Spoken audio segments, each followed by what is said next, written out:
Then we have this second exception.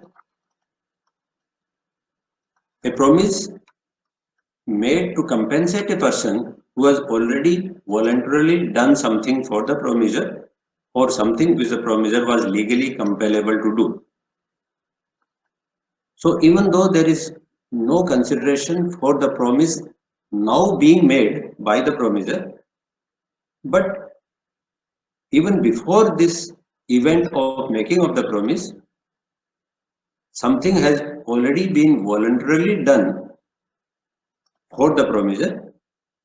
In that situation, even though there is no consideration to the promise now being made, if it is made to compensate that person who has already done something voluntarily for the promiser, such an agreement will be enforceable in law despite lack of consideration.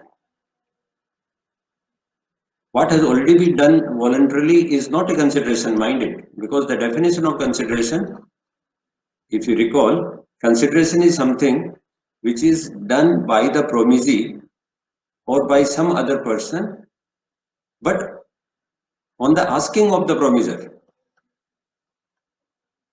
So if something is done on the asking of the promiser, then it is a consideration, but something voluntarily done without involving the promiser, without his asking, then it is not a consideration. That is the difference between a thing voluntarily done for the promiser or a thing done for the promiser on his asking, at his instance.